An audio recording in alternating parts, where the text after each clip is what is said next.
All right. Welcome, everyone, to our Women in Supply Chain panel as part of ProShip's Pros Who Know virtual event. Thank you for joining us today. My name is Taylor Puelka. I am the VP of Marketing and Alliances at ProShip, for those of you who don't know me. I am joined by a group of excellent women today, and I'm very excited to talk with them and go through all of our wonderful topics that we have. So before I introduce everyone, let's go into some housekeeping. So if you are joining us through the webinar platform, you will see a Q&A box. If you have any questions, please submit those throughout the session and we will answer them at the end. If you're joining us through LinkedIn Live, there is a chat box also. So if you want to submit a question, give a shout out, say where you're from, please do that. We love the engagement. Also, there is a group of links. If you want to click on those are some resources from some of our panelists. Please click on those. But you will receive all of those and the recording and the slides in about a week. So thank you all for joining us today. Let's get into our intros. So Blythe, would you like to kick us off? Sure. My name is Blythe Milligan. I've been working in logistics and transportation for the better part of the last 15 years. Got my start as an executive assistant, where that led to a variety of different roles, learning about the industry. And that evolved into owning a few companies within the logistics space. So Digital Dispatch is one of them, which is website management. The Everything is Logistics podcast, telling the stories of how your favorite stuff and people make it from point A to B. And then Cargo Rex, which is we are building the Google search of logistics. Love it. Let's go down the line. Jen? Hi, I'm Jen Morris. I've worked in transportation for about 22 years. I've done everything from brokerage to operations to even owning my own brokerage.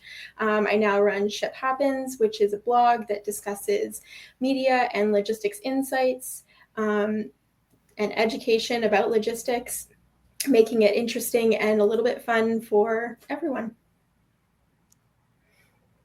Thanks, Jen. Amy? I'm Amy Vincent, and I work at KGP Co. here in Kansas City area. I have been in logistics supply chain on and off since the early 90s.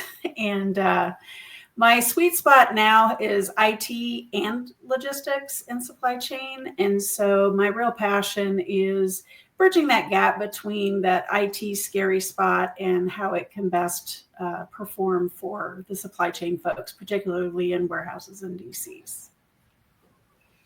Great. Thanks, Amy. Grace? Well, I love the IT scary spot. So, Amy, happy that you touched on that. My name is Grace Sharkey. I'm actually the senior manager of communications and PR here at Orderful. We are changing the game for EDI. I've been in the industry for right about a full decade now. Started in brokerage, helping build one of the top 100 logistics companies in the country. Focused on operations, scaling strategy as well.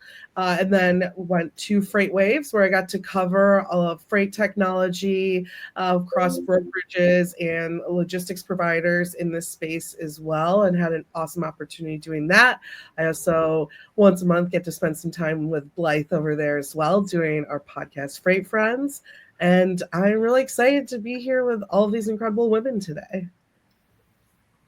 Excellent. All right. Thank you all. So let's go into our first topic, because I know there's going to be lots of yapping. So let's start out with leadership. So you've each carved out your own space in an industry where women are still pretty much the minority. So has your experience as a woman in supply chain influenced your leadership strategy and impact within your company or your current role? How have you gotten here? What have your strategies been? What does that look like? Grace, I want to kick it off with you, because I know in our planning sessions, you had a lot to say about mentorship and networking. So do you want to kick us off with your point of view? Yeah, definitely. And, the women here today, and I'm sure those in the audience as well, have those that they lean on in this space. And I think that that network effect and that mentorship is huge for the long run. So a little bit of my career has, been a lot of these big changes and swings, right? From being in the broker space to doing journalism, all within logistics, right? But a little bit of change. And I found that in order for me to set myself up for success doing that, I've really focused and leaned on those around me to help guide me through those decisions and finding the right path for my next step in life in general. And I think anyone watching this today who might not even be a part of logistics or just joining, like, this is, I think, career advice for any industry out there. I really, really feel like what's helped me find these paths is finding mentors through the people around you and being very intentional about what that relationship means to you.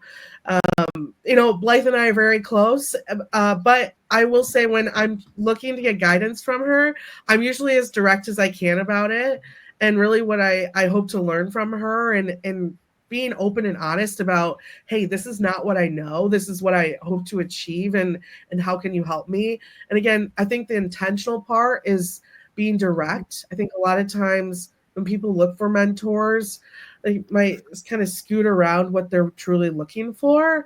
And I think just being open and direct about, this is where I'm lacking. This is what I need to achieve to become better. How can I work with you to get there is big. Another person I feel like I'm very close in this industry is Ryan Schreiber, who is maybe a talking head in this industry, you could say, but he's an incredible consultant over at Metaphora. Him and I met very, very early in my career doing work with me in the brokerage. And when he left that opportunity to work with us, and after he achieved the goals doing that, I was very intentional about making sure that we stayed connected. And again, when I lean on him as a friend, those conversations are much different than when I lean on him as almost like a career moment, right? And again, just saying, this is what I need, this is what I'm looking for, how can you help me, how can I help you, goes a long way. I built those relationships, and I've realized that the more and more that you get up to those executive levels, those C-level positions, that intention becomes more and more impactful, just because, one, you have to be mindful of people's time, and two, I think when you are intentional, you'll start to see that they respond very quickly to what you're trying to achieve, whether that's connecting you with the right individuals or helping you explore the different paths that are available for you. I think everyone should focus on networking in whatever industry that they're in. I haven't met one person who I've looked up to who hasn't really focused on networking for their overall career growth. So that's I think the biggest thing for me and what's shaped my journey is being intentional about the people I surround myself with, being intentional about their time and what I hope to achieve in that relationship with them. And, actually taking that information, creating some type of action, and sharing that experience across the board as well. Yeah, Grace, you're so right. Networking is everything. And I feel like I've met most of you, if not all of you, through LinkedIn. So I just feel like that's such a powerful tool, and I'm really grateful for it and grateful for all the networking here. And I definitely agree. And one of the things that, once you make those connections and you start being intentional, it's also important to ask the dumb questions. And that's where I want Blythe to take the conversation and give her point of view. Yeah, so I did appreciate that, because that was one of the moments that have impacted me the most, especially early on in my career, where I didn't know anything about logistics. I had started off as an executive assistant and working very closely to still my mentor, and I was very blessed to, and I know this is not all women's experiences, but very blessed to have the early on support of a male boss who wanted to invest in me and encourage me to ask those dumb questions of the things I didn't understand, and not to pretend that I knew everything about everything.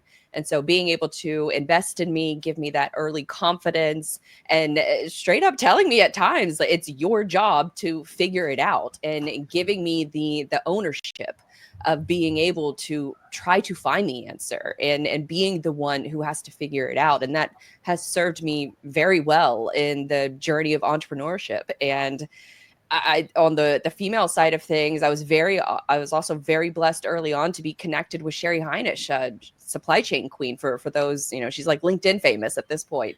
But she very much like early on in my career told me that how much she believed in me and how much she supported me. And so being able to have the people in your corner that you look up to for positions that you want to eventually be in, I think is very important. Too often we take advice from folks who don't seem to matter, or who are not working in a role that we necessarily are looking up to, or maybe it's outside of the industry, or it's, the opinions of folks that, frankly, you shouldn't care about.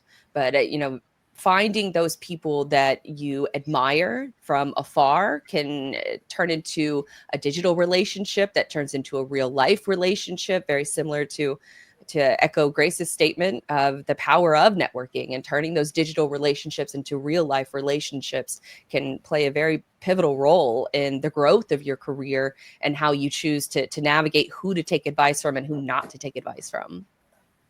That's great advice.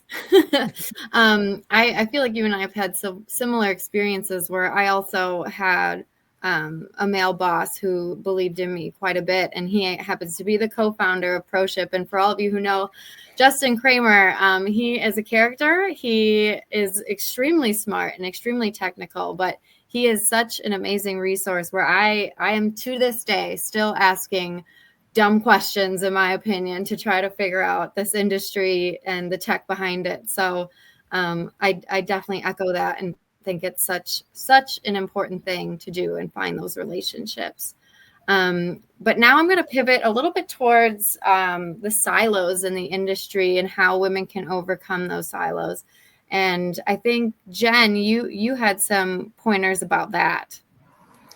Yeah, I think that there's so many, like our industry is full of silos, literally everywhere, within companies, from mode to mode, even. I've been to a couple of conferences recently where it was like all marine, and there were 16,000 people there, and I didn't know a single person there. And so like, it's so like crazy to me because our industry feels so small, but it is huge. And I think it's so important to like reach out to like areas where you don't really know or understand that world.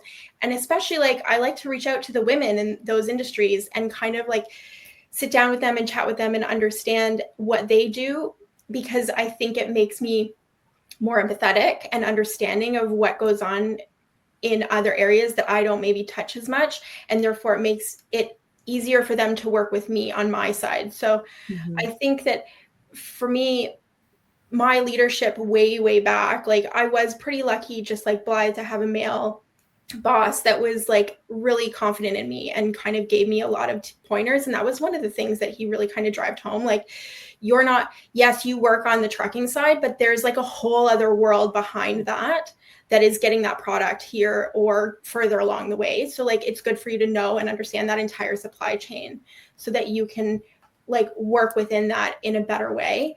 I think that also it can open your eyes to maybe a career that you weren't sure that you wanted to explore in the first place. Like, just because you got your start in brokerage or trucking, maybe you might be better in air, who knows? Like, but if you don't like learn about those areas, like how would you ever know? So I definitely think it's great to like step out of your comfort zone and into those other areas.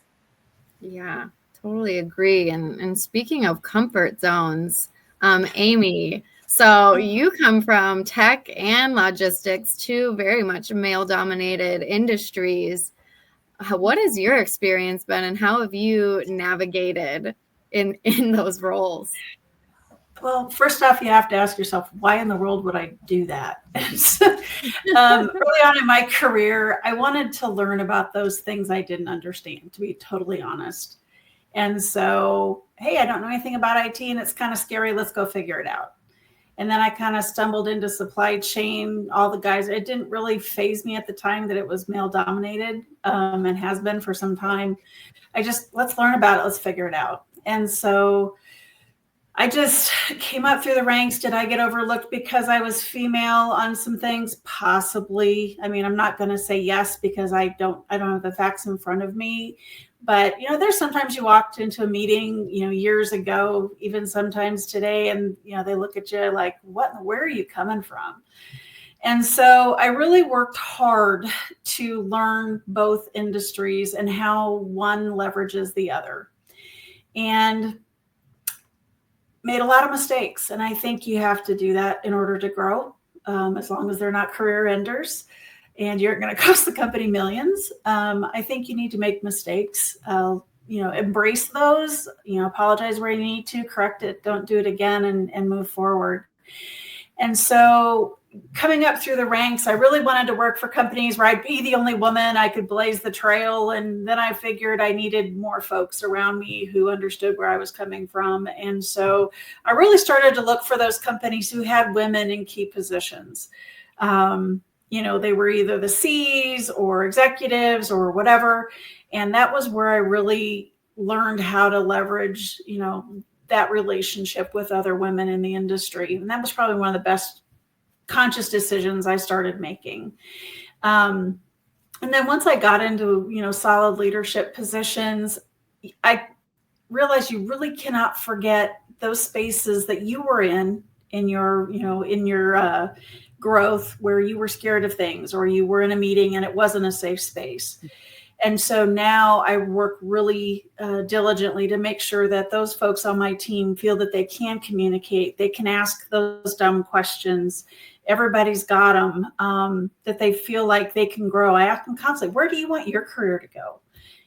Let's help get you there. May not be on my team, maybe on another team, but you just have to really remember coming up through the ranks and, the things that made you nervous, made you anxious, made you fearful. Those people that work with you have those same things. And so as a leader, it doesn't matter gender, but, you can really leverage all those experiences and just create that space for those people to grow.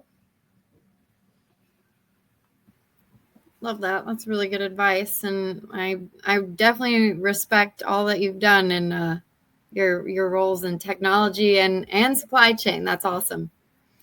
So let's move on. Let's get a little controversial. From your point of view, what do you think is working in supply chain today, and what is just fluff?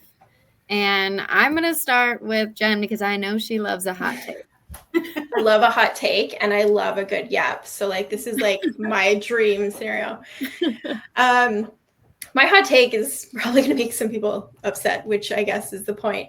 I hate that our industry has kind of been taken over by venture capital and VC lending, and I don't know. It feels like a lot of the times people are so focused on their funding that they kind of forget that there's a business that they need to be running. It's often we see a lot of CEOs popping up on traditional media and telling this amazing story. And even I get sucked in sometimes. I'm like, wow, that sounds really awesome. I'm interested. But then if you dig a little bit deeper, the business, there's not a lot there. It's just all a story. And these people are really charismatic and really, they're smart in their own way, but they don't have any context of our industry.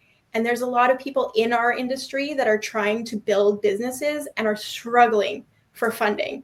And so watching some of these people get the funding just kind of thrown at them sometimes when they're still not making money after how many years, it's kind of frustrating to watch, because I know that there's so much innovation that's happening from within the industry that it's frustrating to watch the money go out of the industry to people trying to get into our industry and take money out of our industry, if that makes sense.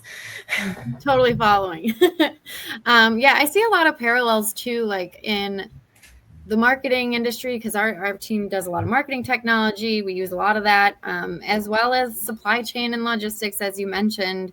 There's a lot of amazing marketing stories. There's a lot of stuff out there that's flashy and looks really, I don't know, like something you want to buy into. That's the whole point. And it's hard to navigate what's real, what's vaporware, what experience from executives matters, and what experience from actually owning a long-term business matters. Like, what are the pros and cons of each, and the products behind there? So it's definitely hard to navigate, and I see it in a couple different industries. Like I said, it's nuts. So thank you for providing that hot take. It would be nice to hear what everyone else thinks are hot takes in LinkedIn Live, and in the question box. Feel free to submit some. But let's go to Grace. Let's do you. Let's do the ideas you have around the boots on the ground versus C-suite, and where products and development should come from. Yeah, I will touch on Jen's and say bootstrapping your company. That's so 2010. No.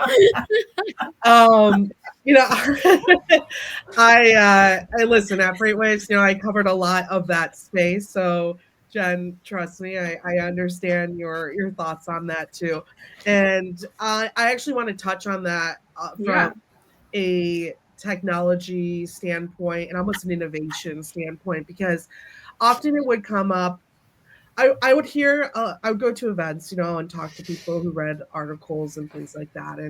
And quite often I would talk to users, or even individuals who worked at these companies. And I started to actually see the proper way of doing this once I moved to Orderful as well. And I think my hot take is these tech companies focusing on innovation coming from the bottom up.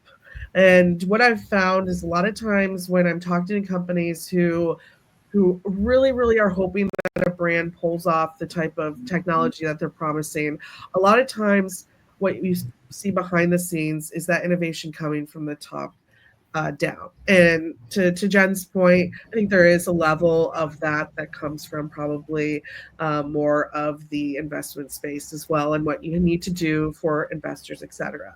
But I will say, the positive thing being at Orderful and a number of our investors actually being our large customers too, is that it's really great to see a team here who does innovate from the bottom up. And when you see that in a technology, those pain points of, I don't want to call it entry level because that's not what it is, but of those engineers, talking to product, talking to customers in the now of what needs to be fixed, what needs to be done, and then that innovation really pushing them to do better creates a really interesting culture within a company, which again I've seen here, but I just don't see that enough. And I think again, Taylor is really smart to have me go after Jen, because I think it is kind of an aftermath of what Jen was talking about, is that pressure from that C-level that I think creates that bottom down effect. But I would really push leaders out there watching us today, or honestly even entrepreneurs. I mean, we all know in this space you could get an idea and start a company, a tech company, and up and running in a year or so. So if you're out there and you're considering starting your own freight tech company or leading one today, really push yourself to create a culture that is that bottom up, because I do think that showcases in the end results in your what your customers are experiencing from your solution at the end of the day too. And again, to Jen's point, I think a little bit is that investment side that puts that pressure on. And I understand that pressure that a number of leaders are dealing with, but really sit with yourself and think, how can I make sure that this culture is bottom up? How am I introducing conversations with those engineers or those designers, et cetera, with customers, right, who maybe have just tweaks that they'd like to see from your solution? How am I building a culture that's going to make sure those who feel like maybe at the bottom of that voice do have a voice, and that we're pushing that up from from there. So I think that's kind of my hot take, to kind of go off Jen's a little bit into what the solutions that we're seeing are actually doing. When I see a happy customer, I often see it tied to a more bottom-up approach. Yeah, I love that you mentioned, the customer experience too, because I think a lot of these companies who are focusing on, the funding and making things, appear so wonderful and shiny, oftentimes forget that there are customers on the other side, that, their businesses depend on their solution as well. And if they sell, or if they, whatever happens, if they don't get the funding, or they do, that affects all of those customers as well, and the employees at those accounts. So good point. And thank you for expanding off of what Jen said. Now let's go with Amy. So what's your hot take? I know you've had some experience with this as well, and collaboration in general. Yeah. I've seen in so many different businesses now that I've worked in that one hand doesn't know what the other one's doing. And we're all, supposed to be one team and one company, whatever. And until it really goes off what Grace said, until you get folks out from behind their desks, out walking around, talking to each other, talking to, the DCs, the warehouses, going out to the warehouse floor. I'd indicated earlier in our conversations that when I have a new person on my team, I really recommend that they go spend a couple of weeks out on the warehouse floor, go push boxes around, go pick an order, go ship an order, figure out how all this works. Not that you have to know their job top to bottom, but you have a better understanding of what they're doing, what they're going through in trying to do that. I would challenge anybody to go out to a warehouse floor, even for a day, and just look at how people are working, looking at, that innovation from bottom up rather than top down on how to make lives easier. And again, it's an understanding. It builds that relationship. Today, members of my team can call out to a DC and they know that we know what they're doing and what they're struggling with. And so it creates a really good rapport and relationship, and it just helps teams work together better, and cross companies even. Go and talk to that person. I mean, video is great, but it doesn't replace the actual in-person interactions that people have. And so I just think people are too, call it, blame COVID, blame me, whatever you want to. Everybody's behind a screen. And I think that doesn't help us get to resolutions and get to solutions faster. Yeah, I agree with that. I miss going back in the office sometimes, having those like water cooler chats. Anyone else? I miss that. I feel like when I do go back in, when we have like leadership in and stuff like that, you just say things in passing that you miss when you are behind a screen. And it leads to really great ideas sometimes, and expanding off of that. So I definitely agree with you, Amy. I think that's an awesome hot take. So appreciate that. And then Blythe, let's go to you. I haven't forgotten about you. I know you have some stuff on marketing and sales, and that goes with collaboration as well. So what's your hot take? Yeah, so very similar to what everyone else is kind of talking about, but my hot take is that your internal marketing is much more important than your external marketing. And the reason is for the overwhelming majority of companies, everyone is representing sales at some point, whether it's the people who are talking to your leads, at the front lines on the phones, or it's the warehouse workers, or it's, your accounting department that's wondering, or answering calls and emails about when somebody is going to get paid. Everyone works in sales. And so you have to be able to get your message out effectively to the internal teams, so then that way they can get it out externally before any marketing campaign goes out. There are so many tools that exist now that you can be able to monitor those from a digital level. But, to go back to Amy's point about just talking to people in real life, there are real stories of engineers and developers going into a warehouse and being able to work inside the warehouse and being able to know what those jobs are and then translating that into their WMS or even a TMS. And so having that firsthand experience, having those firsthand conversations is really a key driver to having everyone bought in on the company message, and then using your entire team as a sales team. So then that way your internal marketing becomes a powerhouse versus, the one person marketer out there where I have been that, and trying to do all of the heavy lifting on your own. Yeah, that's definitely important. I think it's also so valuable for vendors to go out to their customer sites too. I think a lot was missed during COVID, and some products got stifled. And I think when you actually get out there and see what your customers and prospects are going through out on the floor, it's just an incredible experience that you just can't take for granted. There's so many good pieces of info that you can take out of that. And so that then gets translated back to your marketing team, who can take those, pain points, struggles, and try to find, ways with product to help alleviate those. So good hot takes, everyone. I'm excited to be able to read all the hot takes that were submitted during that. So maybe we'll create a collage later. We'll see. But we do have a couple more topics. So let me move on to disruption. So in your part of the supply chain, how are you helping your teams not only see disruption coming, but act in time to mitigate? So you could take something like tariffs, a buzzword that's going on right now, not even so much a buzzword, a real life situation that's happening. How does that show up through your lens? How do you lead and help your teams navigate that? And I'm going to start off with Amy, because I feel like you're seeing this from the front lines. Yeah, definitely. I mean, we sit in a few meetings a week of, we can't get product in, it's too expensive. Do we get with the client? Do they have is there a different kind of, part that they will accept? Yes, no. If no, then, oh, good grief, what are we going to do? Are we passing the costs on? Are we, what are we doing with, all of this, have no idea what's going on. And so I think the best thing in my space, at least, is be ready to pivot.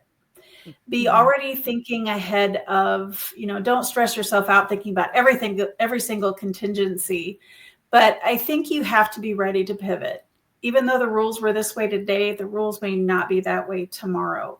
And you have to have a team that has enough knowledge depth to be able to pivot and come up with many different ideas. You can't, again, be siloed up and just be IT, because you can't always figure out the best solutions if that's all you know. You have to know the business. You have to understand how things work.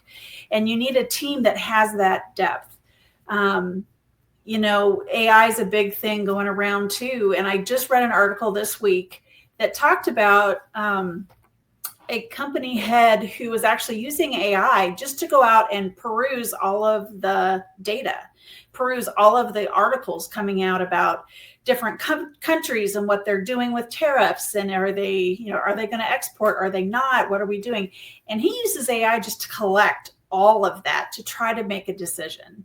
And so I thought it was a really creative way. I'm not big on AI just to do AI, but I thought that was really, really a good way to apply something fairly new and be able to, pivot on a dime and get things done. And so he's got a team to help interpret the information, which I think is great. Again, you've got to have folks that have a lot of depth and a lot of different experiences in this industry.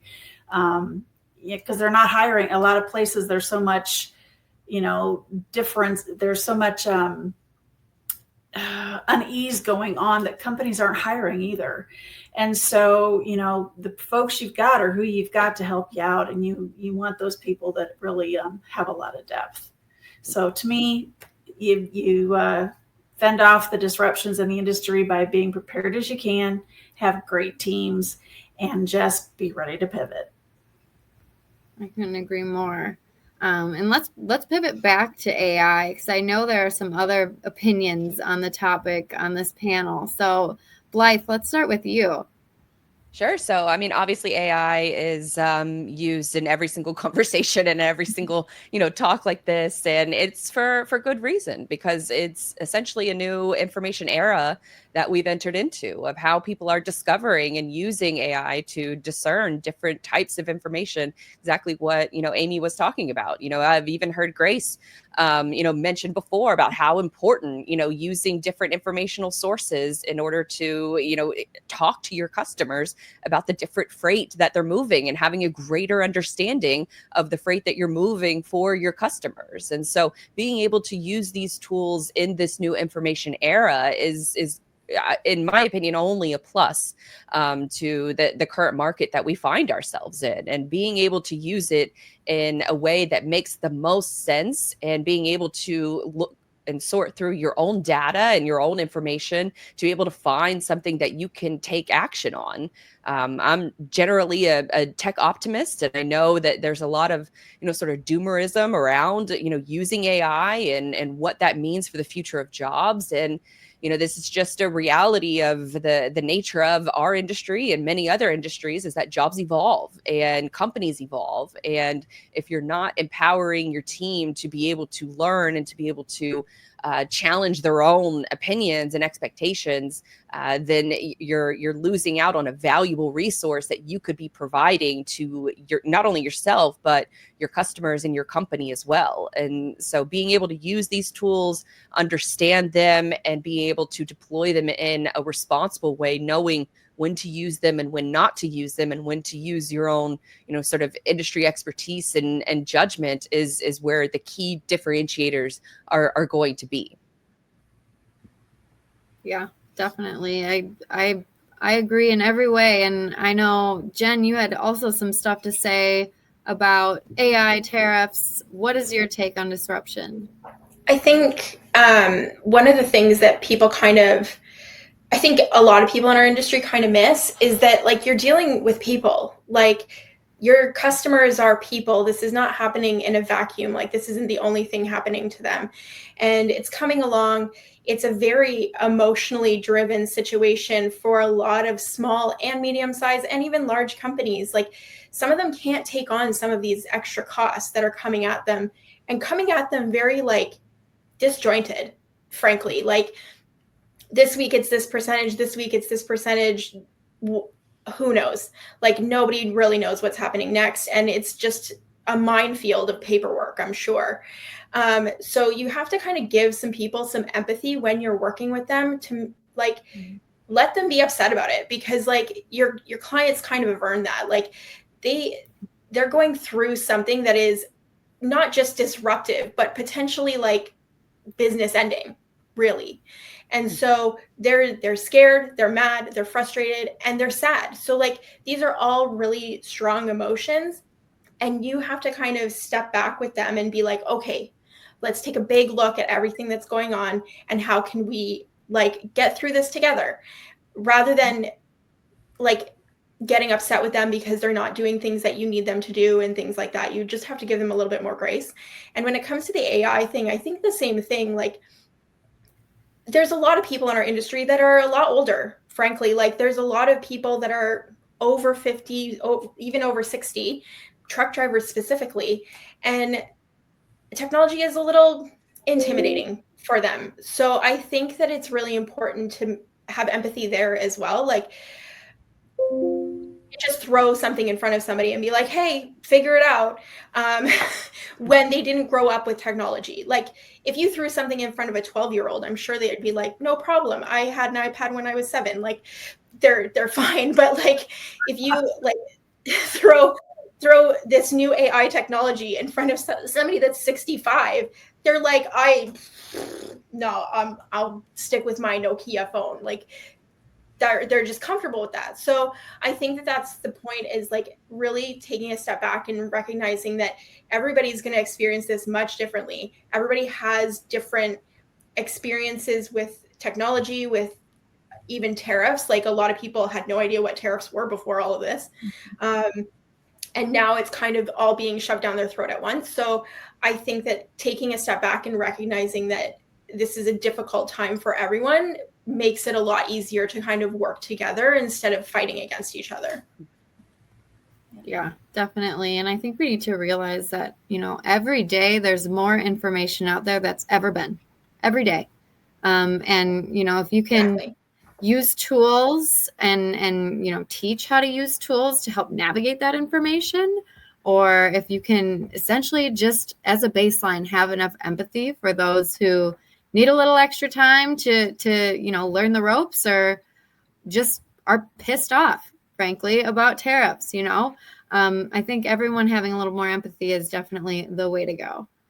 So good points, Jen. And then Grace, do you want to round us off with what's your thoughts on disruption and tariffs and AI and whatever else you would like to mention on the topic? Watch me wrap this all into one little I will say this, I'm looking at the question, how do you help your team see disruption coming? And the funnest part about disruption is that you never see it truly coming. You're just sideswiped at it. And here's a little fun fact about me. My mother, well, she's retired now, but she was a driver's ed teacher. And I think one of the biggest lessons she taught me while driving, and trust me, pounded into my head, is that you always leave space to get out of a situation, right? I practice that, not always, but if you're, whenever you're driving bad conditions, you always want to leave space so that in a moment you have an escape, you have a way to get out. And that's how I kind of look at disruption that we've seen over the last couple of years, clearly with COVID, et cetera, is that I think that we need to lead our teams in logistics to always consider what is our pivot, what's our out if something were to happen. And it's something that we lead here at Orderful as well. EDI, you might think, well, what exactly, how would that work? Well, a big part of what we do is allowing companies, brands to work with retailers. And recently, actually, I don't know if you guys saw this, but Walmart came out full opposite of what people have mostly been saying, hey, we're actually upping our full year sales outlook because we've seen this huge e-commerce growth and this huge surge. And, it's interesting because in a time of disruption, I think, again, that's even disruption, knowing, okay, if I'm a brand, I need to be able to pivot and sell to Walmart as soon as possible. How quickly can I onboard with them? How quickly can I do that? And I just think that's overall how companies should be looking at how they're a part of logistics, or how they're a part of supply chains moving forward. In a time where we don't know what's around the corner, have I set my organization up? Have I trained the individuals that are, giving shippers advice to always be looking for that out? Or in the Walmart case, the positive out, right? To go and increase sales in an environment you didn't think was possible at this time. And so that's, I think, how teams in general should be looking, whether they're building technology, whether they're just helping a mom and pop shop of someone moving steel, find a truckload. Have you set up your organization so that when something or something you didn't know was coming around the corner, you have a way to pivot around that, or provide a way to make sure that customer isn't experiencing that disruption as bad as they could? And so I think that's, how we can all help our teams, navigate disruption, is just moving forward in supply chain, using AI, using these new tools that I think will allow us to pivot very quickly, right? Where before it was just everything's manual. If something bad happens, we kind of just sit back and relax. Customers aren't ever going to think that way ever again. I buy stuff all the time. I don't care if it's sunny, raining, hurricane around the corner. If you told me I could pick it up tomorrow, I expect to be able to pick it up tomorrow. And that's the changing of the times. And so we have to be prepared for that pivot in whatever way that we're a part of the supply chain today. Well, I completely disagree. No, I'm just kidding. No, I'm just kidding. I was like, oh my God. I know. Grace, you always come up with the best examples. I love that about you. So thank you for providing that. Yeah. So we are heading into time. So I want to just get moving. We have one more kind of finality topic, final advice. So we have, women on this call, people on this call that are just starting out in supply chain, all the way up to professionals, seasoned professionals that have been in supply chain for a long time, VPs, C-suite, you name it. We've got a ton. So if you had to give one piece of advice to someone in supply chain, no matter where in their career, what would you do? What would you say? And it can be advice that maybe you were just given too. That is the best piece you've ever been given, really. So what would you say? And I'm going to start it with Blythe. I would say to use the power of a digital handshake to turn them into real ones. There are plenty of opportunities, whether it's virtual or in person, where you can scout, local events that are in your industry that you can go to, and you can make introductions, and you can have those in-person conversations. You can find those women that can maybe eventually be colleagues and be able to work with them in some capacity, or simply to just be connected to them. And you can use these different platforms that you have right at your fingertips in order to be able to find the people that you want to connect with and connect with them digitally before you ever connect with them in person. So that would be my number one tip, is to use the power of tools like LinkedIn, where you can really hone in on giving that speech every single day to an audience that is right in your niche, and you'll be able to build connections from there in as much as this phrase is used, but an authentic way, and being able to use those platforms to be able to further your career. Love that. Speaking of, anyone going to Parcel Forum next week in person? I will see you there if not. All right. Let's go to advice from Amy. 1.5 things. First of all, don't ever stop learning.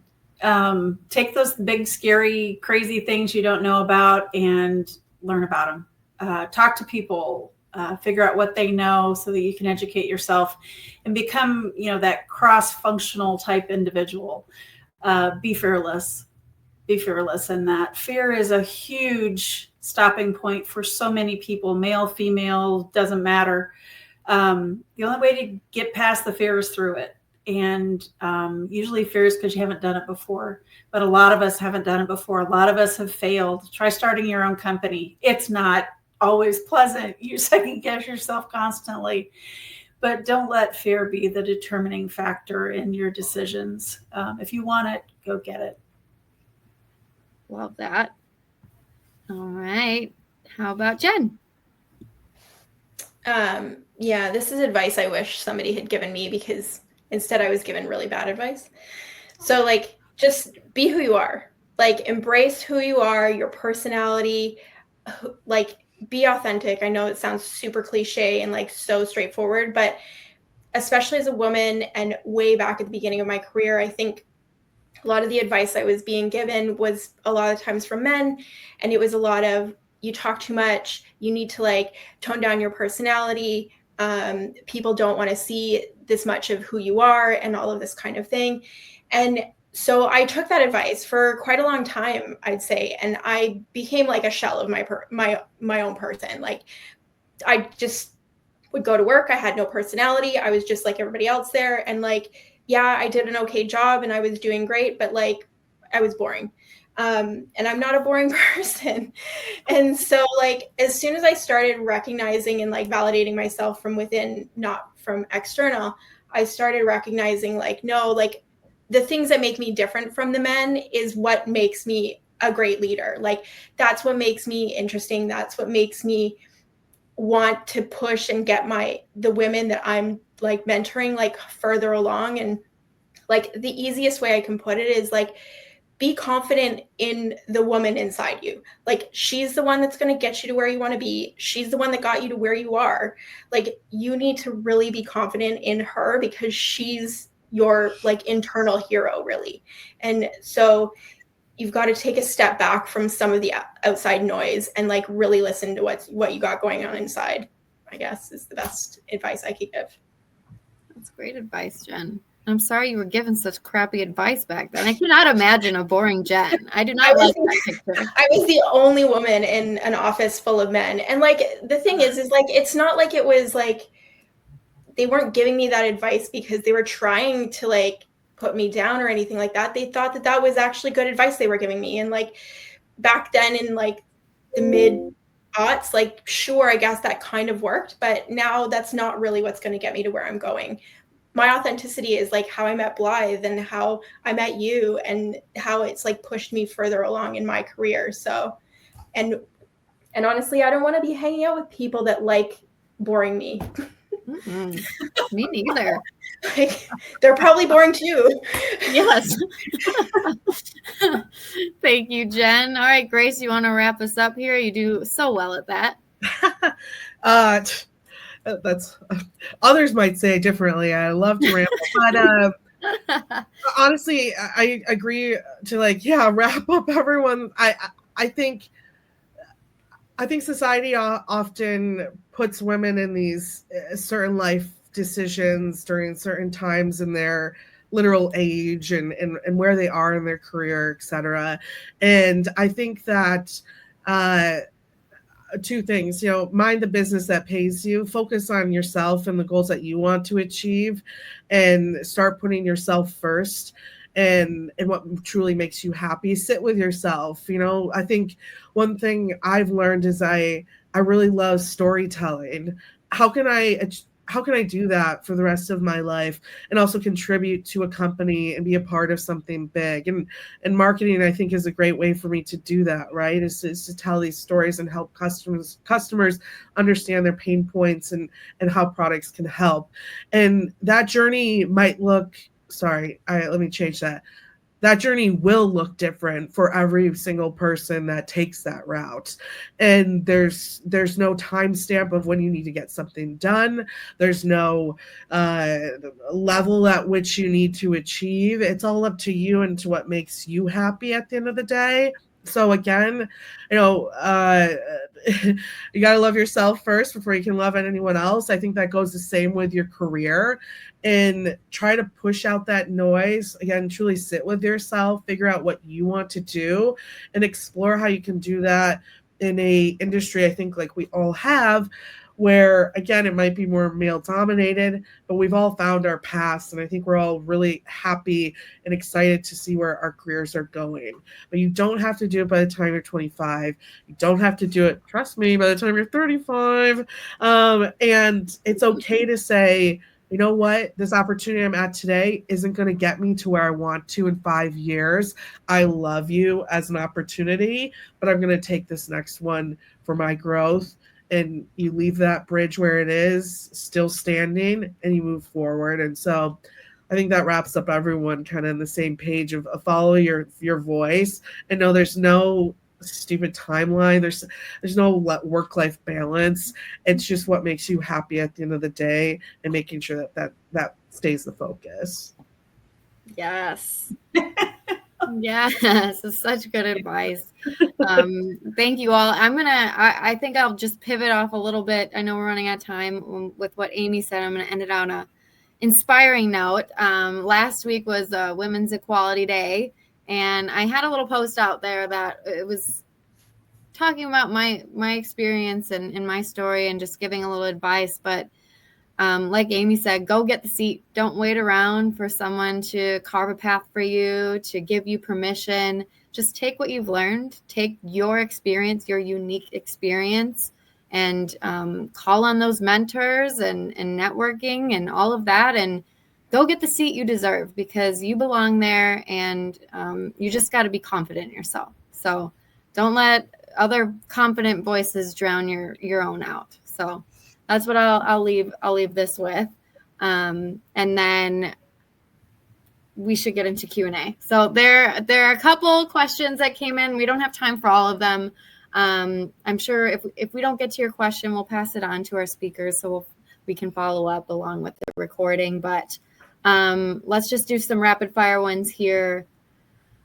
How can women leaders in supply chain support each other better across companies, roles, and even competitors? Does anyone want to take that? I know we touched on it a little bit during the presentation, but we could expand. That's a great question, honestly. I'll step in since nobody else is saying. Do it. Honestly, I will say, like, from a standpoint of like being in this industry for 20 years versus now, like, I would say that it's transitioned from women competing against each other to women like trying to support each other and lifting each other up. Like, that's been such a great change to see. I think the easiest way is looking at it as collaboration over competition, always. Like, there's more than enough for everybody to eat when it comes to multiple different things.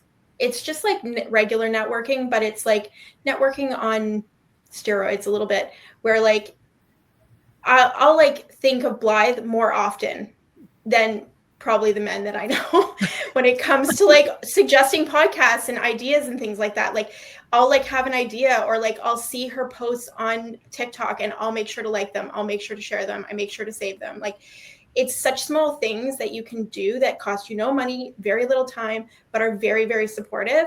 And like, usually it goes both ways too. Like, that's the good thing about it. Like, when you make these connections, I even, like, the other day I saw one where Grace was on her podcast and I was like, this is the best of all the worlds. Like, I'm seeing both of them. I'm liking it all. I'm commenting. It was so great. It's like my own personal little podcast.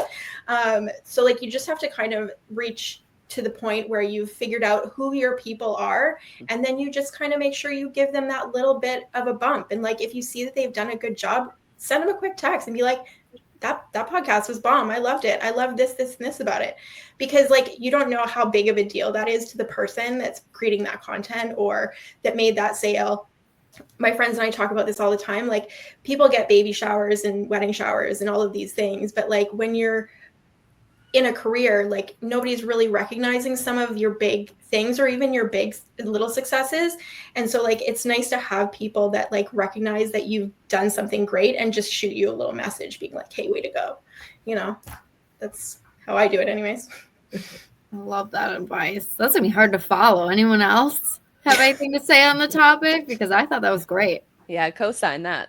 Yeah, no, I was going to say, like, interacting, I think, is a big one. What I will add, and this is just because, you know, I grew up with it very outspoken. I grew up in a very women outspoken household, on honestly both sides of the family.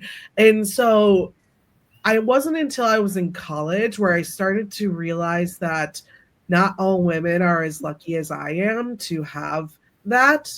I probably, if any of my coworkers at Orderful are watching this, they probably are making fun of me because I do this now there.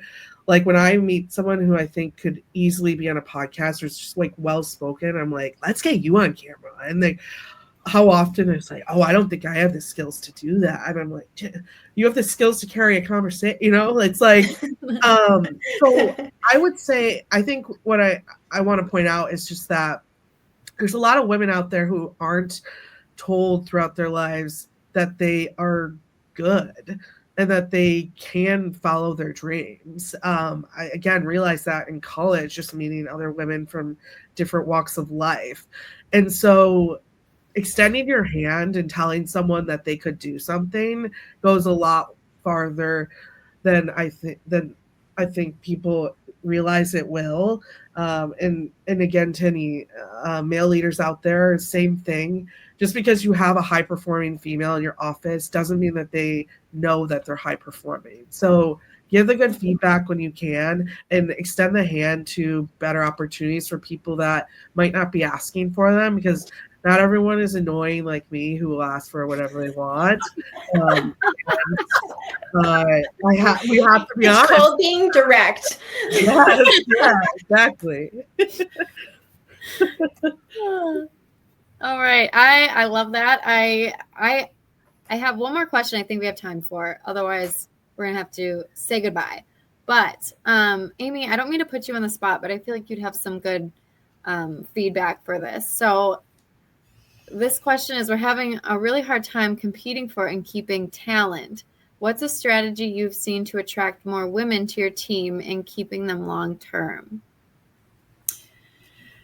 Well, you have to have women on the team somewhat to attract more women to that team. And just be very aware of, like when I've interviewed females, they already have the misconception you're a leader, you're a total pain in the neck, you're going to demand way too much. Be approachable. As far as retaining talent, I would say look at what motivates people. If I've taken lower paying jobs because I had more flexibility, it isn't all about dollars. It's not all about how many hours you work.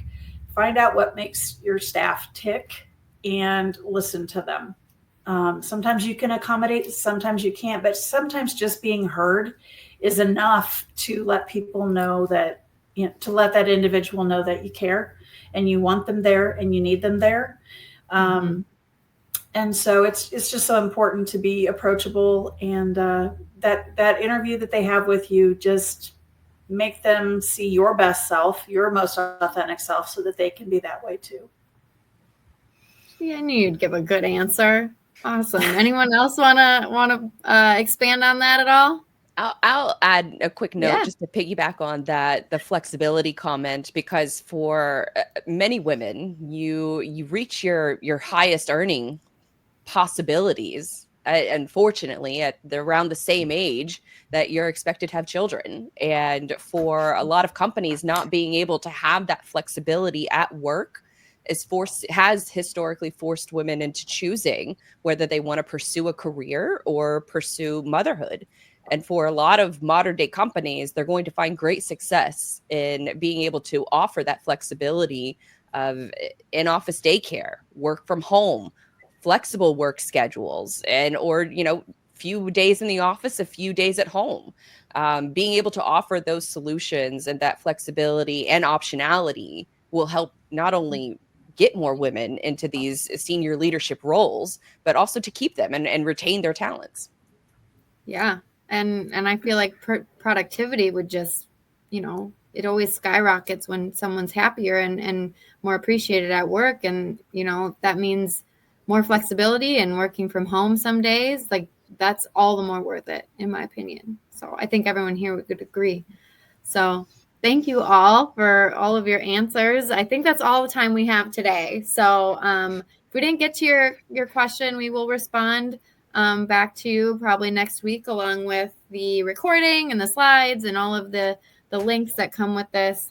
I want to thank all of our amazing women panelists on here. Thank you so much. I think this was an amazing discussion and really beneficial for any of our attendees watching. So thank you.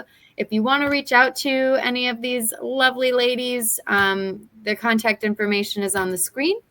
You probably, if you are in the webinar platform, you'll probably see a short survey after we conclude here. Please fill out what you liked, what you didn't like. No feelings hurt. Just give us some honest feedback. It's always appreciated. So thank you again, everyone. Appreciate your time. And we hope to see you on the next one. Bye.